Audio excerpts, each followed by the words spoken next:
it's raining outside and it's April Fool's Day Oh, I forgot about that.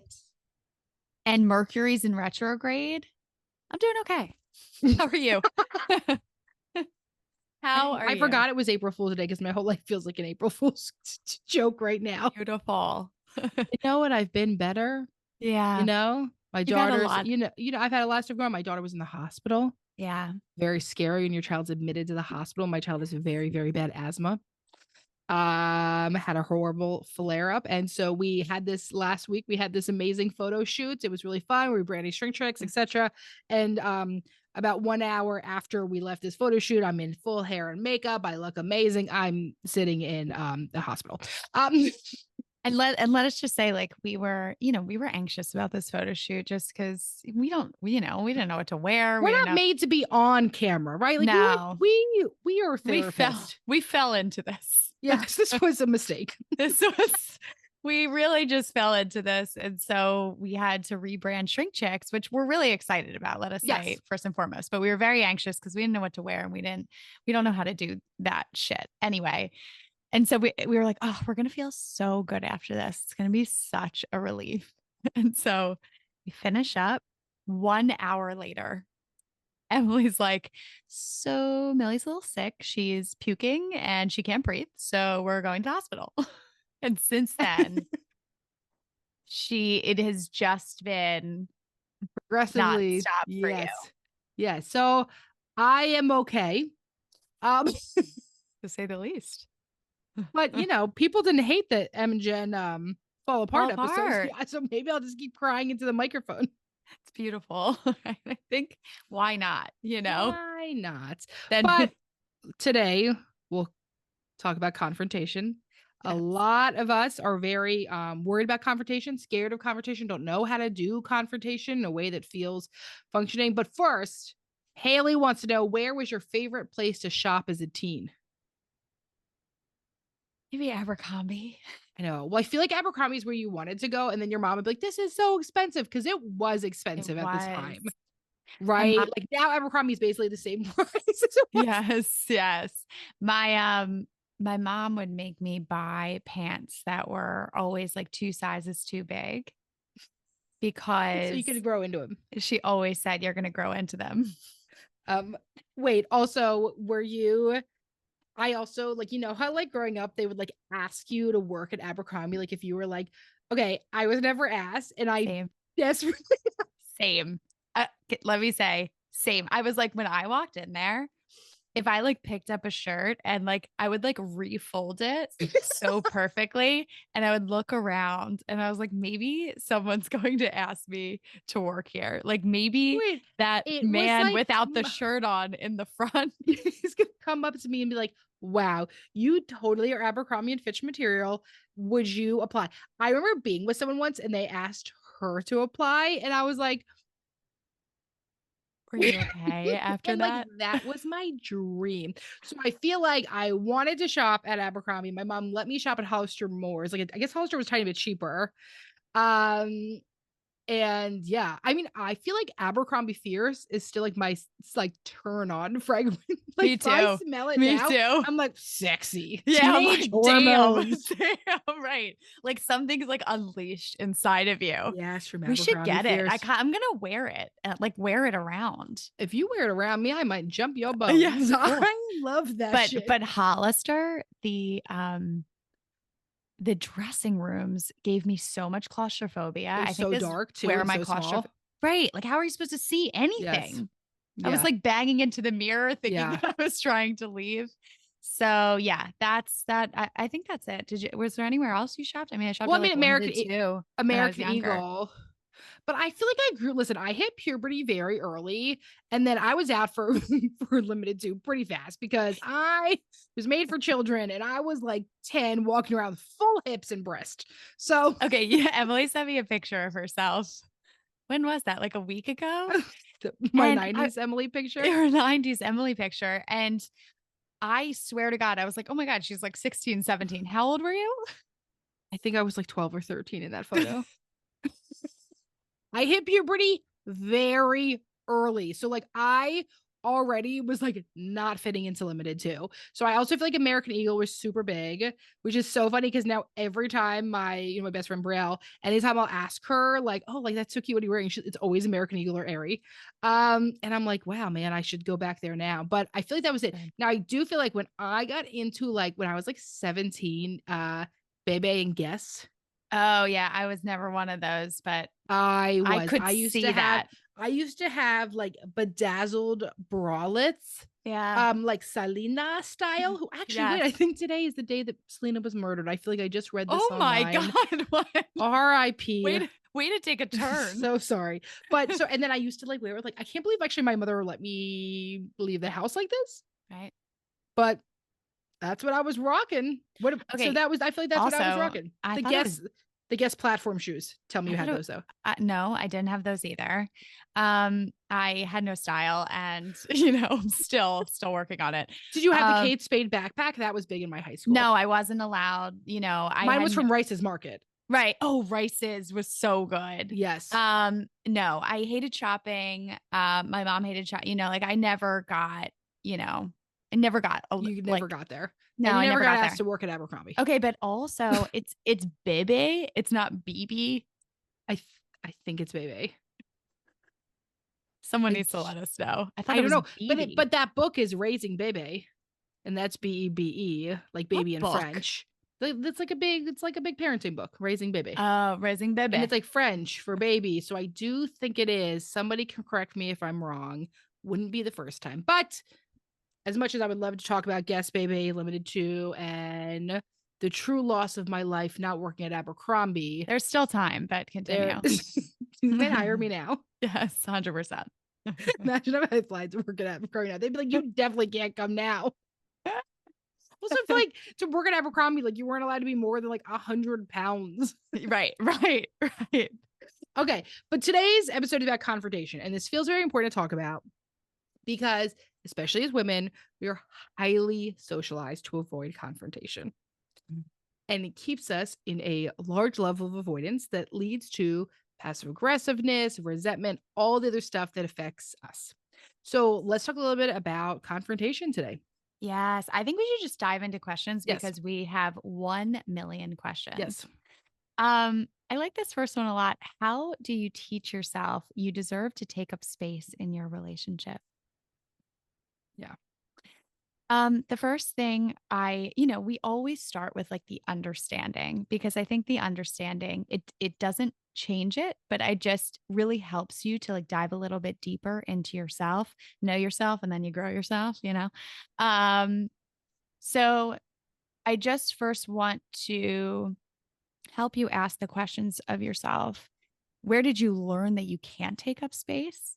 Like, I want you to pinpoint the moments where you were told that you were too much, or that children need to be seen and not heard. Like, what were those pivotal moments in your childhood where you were told that you weren't allowed to take up any space because the space that you were taking up as a child was maybe too much, I'm in air quotes, for adults in your life?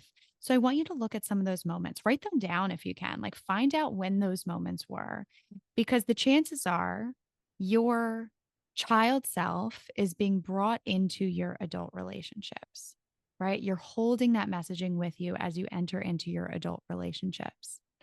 Um, and then ask yourself the questions of, okay, well, if I did take up space in my adult relationships, what's is there a fear that's coming up for me? Am I fearful that if I take up space, someone's going to tell me I'm too much? They're going to shoot me down. They're going to invalidate me. Like, what's the fear that's coming up for me? Because my guess is that fear is the thing that's holding you back from taking up more space in your relationships.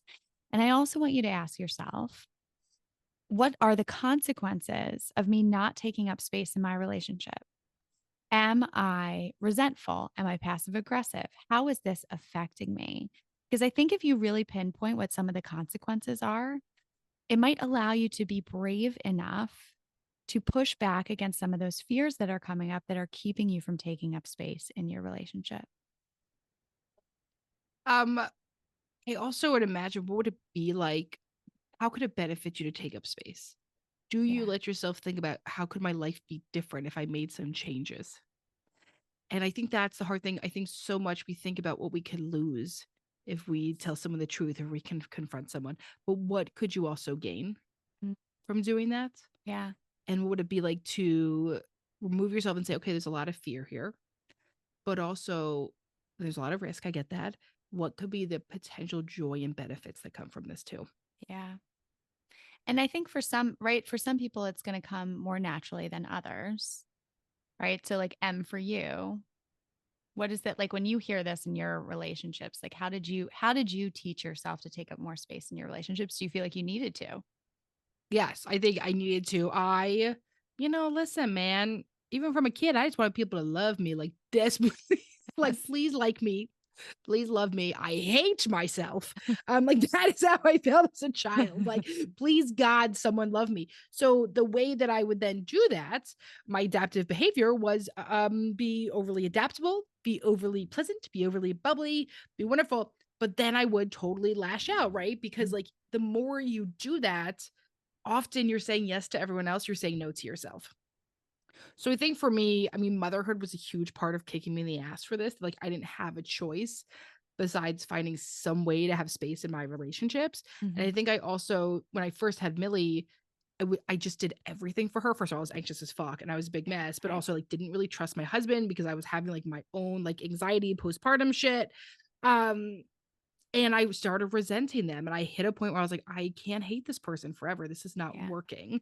And so I think for me, the um the risk of not changing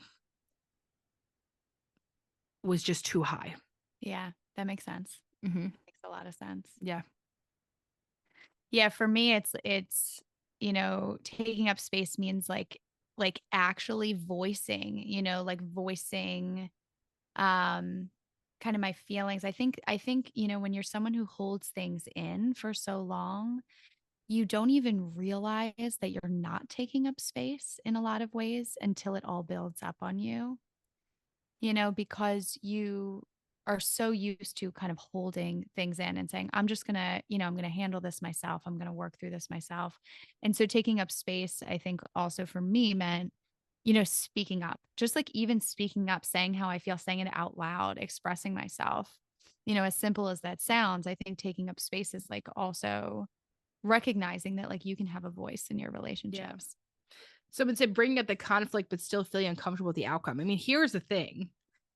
You don't get to control the outcome. Yeah. And I think the thing is sometimes people think if I bring it up, it's so I can get what I want or I can get the other person to change. That's not it.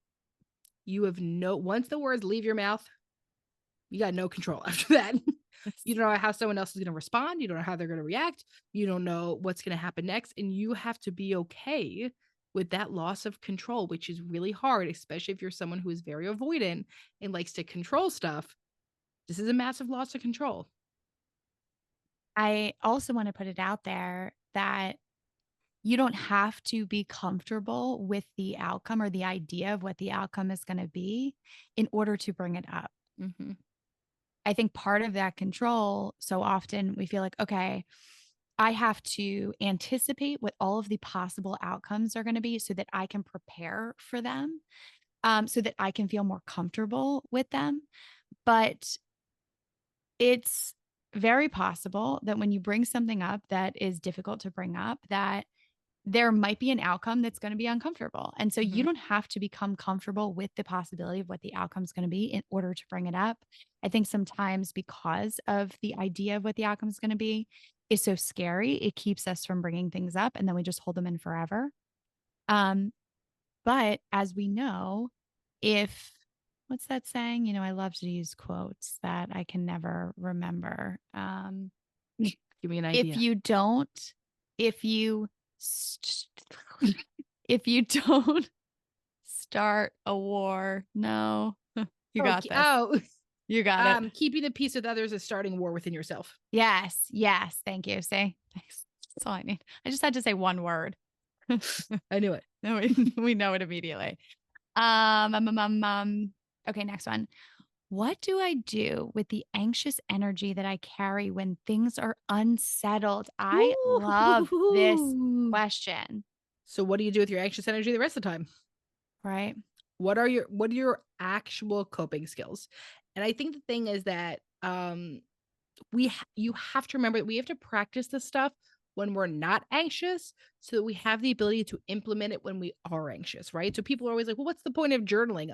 I'm like, the point of journaling is that so the day that you're flipping the fuck out, you're like, oh shit, I journal and this helps, right? Like you have to do stuff even when you're not struggling, because it's not just going to work the same thing. I mean, how many people will come into therapy at like the height of a crisis and then they'll Oh, stop going? And then they're like, "Oh, I'm not dealing with this anymore. Stop going." And then they come back in the height of another crisis. right. And it's like, I think you have to make changes in between that to be able Yes. to handle the crisis, handle when it gets so big. So what do you do with the anxious energy you carry on when things are unsettled? Are you someone who needs the one thing I would recommend is what is the anxious energy telling you to do? And then should you practice opposite action? Yeah. Because if the anxious energy is saying, I have to call a million people and talk about this, maybe that's not the most beneficial thing. Or if the anxious energy is saying, I have to avoid everyone, maybe that's not the best thing, right? So, what's the anxious energy telling you to do? What could maybe be a healthier option this time? And what would it be like to just sit in the anxiety? I'm really fucking anxious right now. Holy shit. What do I need to do to take care of myself? And ask yourself questions about the anxiety, right? Like, what's my anxiety? What's my fear? Take yourself into the fear. If things are unsettled, what does that mean? Right? Does it mean that I'm worried that this person hates me? I'm worried that, we're going to get a divorce. I'm worried that they're talking shit about, like, what's the anxious energy saying? Because I think we tend to take that thought and we run with it, Mhm, right? We tend to believe it in those moments.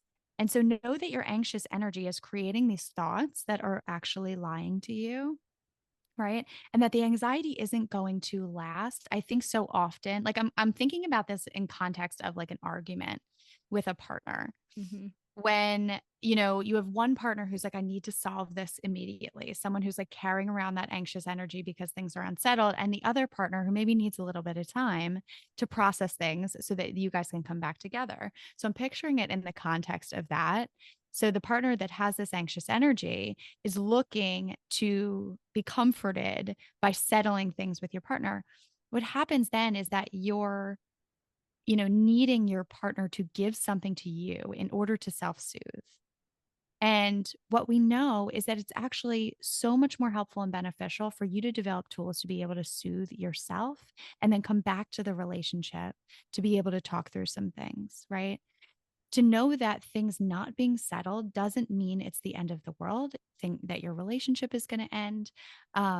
It doesn't mean any of those things, but your anxious energy is telling you that. So sometimes you have to get it out of your body too. Like go for a walk, right? Go for a drive, get out of your space, find ways to move around, move your body, and then come back to it. I would just, continue to work on those coping skills, those tools. And once again, like Emmalee said, to do them when you're not in that anxious energy so that it can come more naturally when you are. mhm. Um, okay. How do I help others who are non-confrontational to feel more comfortable speaking up to me? It's a really good question. I really like that Ooh, one. How do I support other people? So I think that you can say, I know confrontation is hard for you. I want to let you know that I can handle anything you have to say. I can handle what you have to say to me. And for me, the blow I might take from what you have to say to me is not more important than the relational growth we could have from this. It's a very therapist response. it's such a no, but it's so good. I think it's important too. And I would wonder, for this person specifically, and maybe it's not the case, like, is, in your interaction with maybe this is like friends or like, do you have a reaction to Mm. confrontation? So it also ask yourself, like, what is your reaction when someone brings something up to you? Like, how are you responding to it? Are you reacting or are you responding to it? If you're Oh, like there's reacting, a history of maybe. exactly, I exactly. Like, understand. Okay. Yes. Yes. has there been a history of you being more reactive to confrontation? Um, And if so, then it might be the case that that wound has to be repaired a little bit, right? Because we tend to hold on to things in our minds. If this is a specific relationship you're thinking of or talking about, that maybe the other partner or person, is holding on to that. Oh, there was such a strong reaction during this time. If that's the case, I think you could also enter into the conversation of like, hey, listen, I know when you brought this up to me, like I was going through a really hard time and I did not respond in the way that I would like to respond in the future and how I am really going to work on the way in which I respond when you bring XYZ up to me. Mhm. Here's how I'm working on it. So I don't know if there's like because these questions are so short. I don't know if there was like a wound or like a rift that happened Mhm. that needs to be repaired. So that's another thing I would say is to say, like, I recognize that, this is how I reacted and this is how I want to react in the future. This is how I'm working on reacting. I want you to be able to bring things up to me so you don't build resentment. Yeah. I love this question. This is very 2024. How to know when a difficult conversation should be in person versus text versus phone call. Here's the deal. In this day and age, I don't I don't think that there's that much of a difference, right? Like, here's what I know, that if you're able, sometimes if you're a slow processor, texting is good. And also, sometimes if you're a fast processor, in person is good because you can see someone else's reaction. You're not just going off. So I think one of the things you have to know is which one is more beneficial for you. Because I am such a fast processor, I can be more reactive over text because it's like blah, blah, blah, blah, blah, blah, 50 freaking bubbles in a row. Where in person I'm actually able to calm myself, see someone else's behavior, and it's better for me. So I think part of this, I don't think that there's a rule this versus this. Now, someone who's 30 years older than me may think that's very different and everything should be in person, but in this day and age, I think texting is just a normal form of communication. What about a post-it, like the Sex and the City episode? That would actually probably be best for me to be, because I'm such a fast processor. Right. I would need to take up so many post-its that Right. eventually I probably wouldn't say shit I shouldn't say. Right? Post-its might be an ideal form of communication for me. Post-its are the communication of the future. You think? No, it's I don't like know. I'm just doing a probably the plug for no, communication of the no. future is that like people put like their grievances on Chat GBT and they have AI just fight for them. Or I think maybe communication of the future is like you just have ESP and you can just like send it. You don't even have to say, you just send it to their brain with your brain. Oh, Future, like future. if we had like some type of like AI link in our heads. Exactly. Oh, we don't Exactly. even have AI to link. speak. Yeah, I don't even have to speak. Like I Well, never have to speak anymore. Maybe podcasts can just be like us just sitting here like this. and it'll still be recorded. I haven't worked out the kinks This yet. plan is not that good. Listen, Elon Musk will probably invent it and he'll probably still be fucking stupid. So, uh, he'll um, still be a douchebag about it. Um, and if he takes, you heard it here first. If he takes this idea, I would like a kickback. Okay. but Send it then he'll on. be like, it was slander because that other girl said I was a piece of Right. shit. Right. God damn it. Well, shooting ourselves in Cut the that foot. so we make billions. Okay. Let's talk about this. We had a lot of questions about adult friendships and them ending. So here's a few of those. Is it always conflict avoidance to let a tumultuous friendship fizzle out without having a conversation? Is ghosting wrong? Choosing to end a friendship and how to do it as an adult without ghosting or avoidance?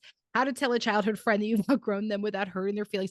I mean, we got a million of these, Wow. all um how setting boundaries with a close friend and then being upset about it, going quiet, how to handle it. um yeah, literally so many bad friendships.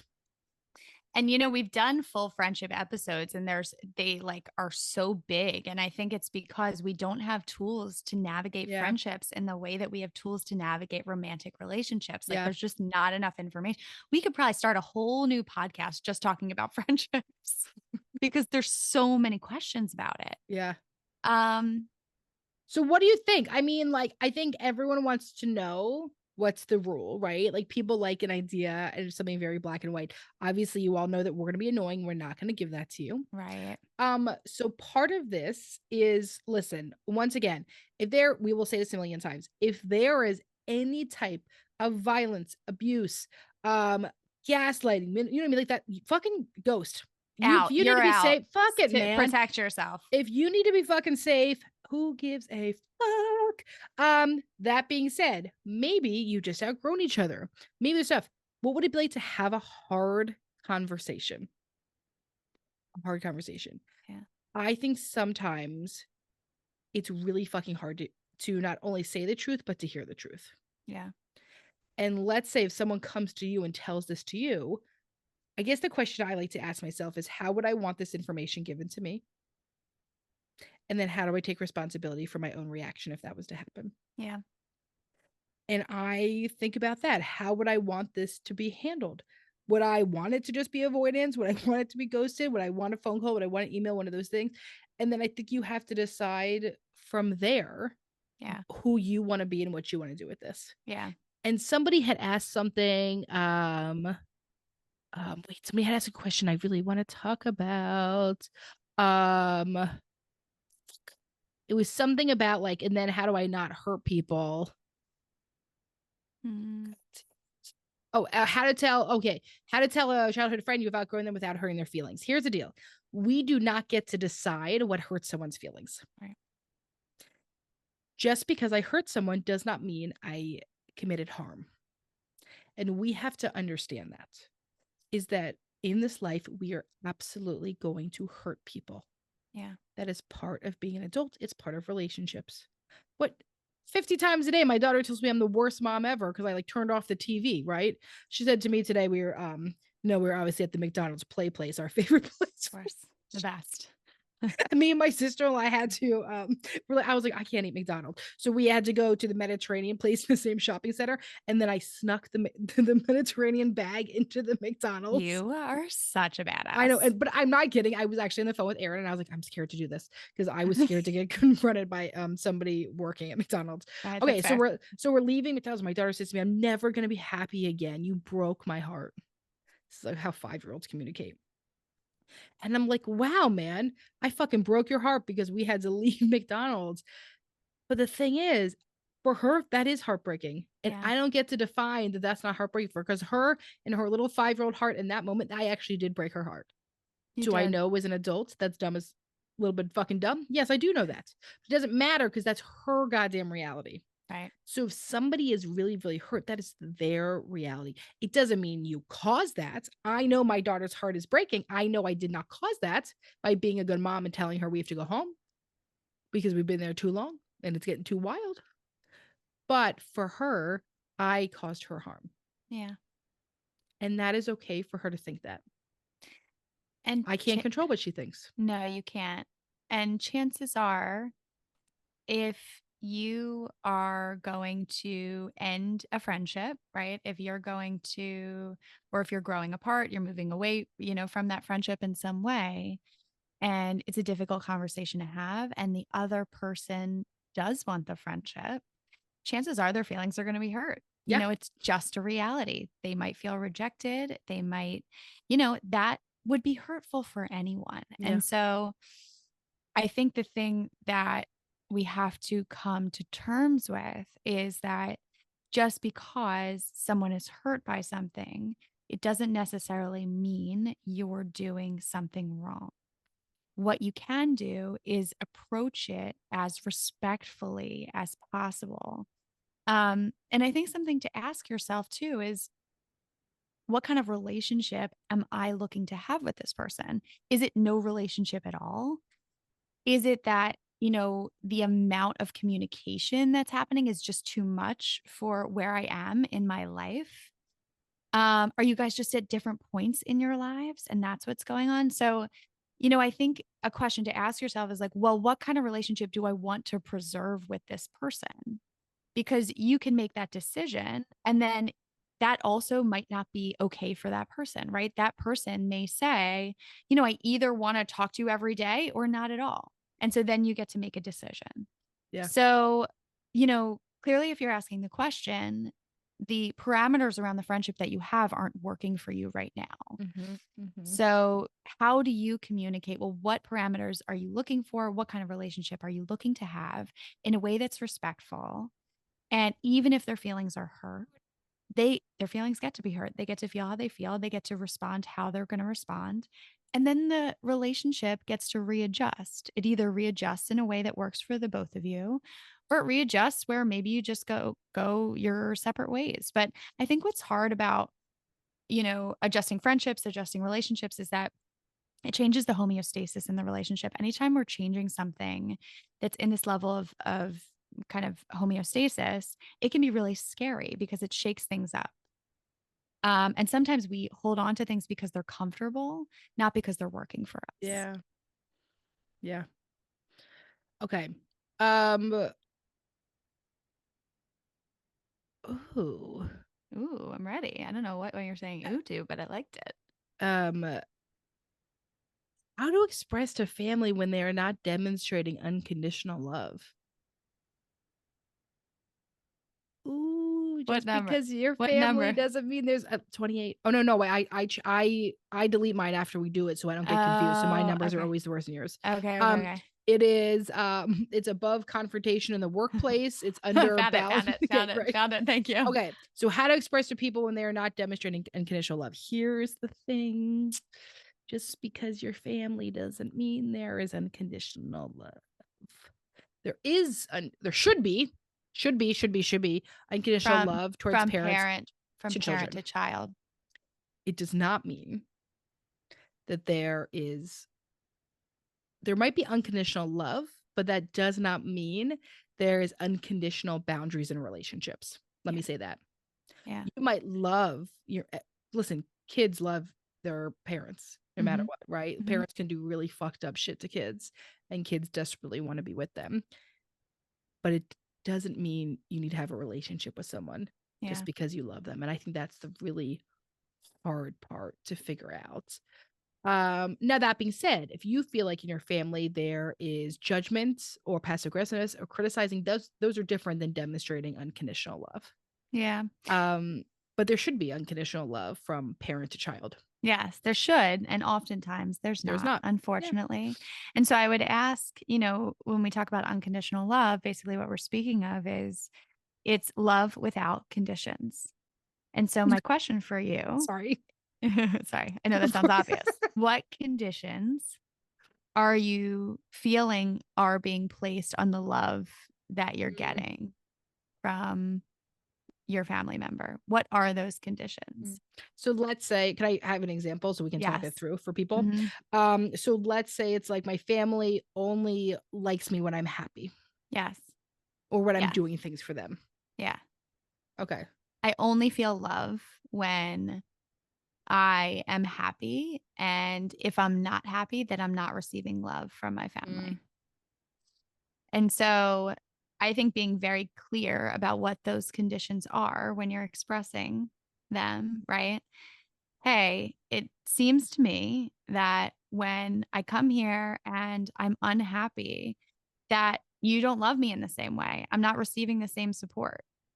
And that doesn't work for me. I need to be able to show up as myself, right? To address the actual conditions that are on the love that you're receiving, mhm. address what that looks like and how you want to show up in that relationship. It's possible that you may have a family member who says, okay, well, I can't give that to you. Or over and over again, they're unable to give you that love when you're showing up differently. And so then you get to decide what boundaries am I putting down here? Because yes, you should have unconditional love from parent to child, but that doesn't always happen. And we don't choose the family that we're born into. Mhm. Mhm. And so when that happens, you get to decide what boundaries do I want to put up? Yeah. Are you ready for Dear Imogen? Yes. Okay. Dear Imogen, I have been told multiple times that the combination of my tone of voice and words can come across abrasive. I am someone who grew up in a passive aggressive household, and so direct communication is really important to me. How do I change the tone of my voice while still coming across directly? Sometimes my directness will cause people to respond defensively, or people will think I am being passive aggressive with my tone, but actually it's the complete opposite. I realize I am not for everyone. How much do I change without completely changing myself as my directness is something I value? I love this one. I love this. I th- Yes. I think that Also, how sometimes bad is this person? Badass, But bad. How badass this person, I say bad. yes, It's gonna start yes, reading everything. How yeah, fucking badass is this yes, person? I realize I am not for everyone. Fuck yes, yeah. yeah, fuck yeah. So, I think that sometimes there's, I think directness is important. I think it's important to be direct, and I think it's important to be honest with how you feel. However, you can also create some warmth around it and still be direct. I think Mhm. sometimes when you talk about the term of like sugarcoating something, people are like, oh, I'm not going to sugarcoat that. Like, I'm going to tell you how I feel. Yeah. Where, the idea of sugarcoating something is like not saying how you feel. You can say exactly how you feel. You can be direct and also create warmth around it in a way where people are able to hear it. The idea of unbridled self-expression is like a perfect kind of topic to dive into, is that we feel like, okay, I should be able to say exactly how I feel at all times. And It's not in, true. Spoiler alert.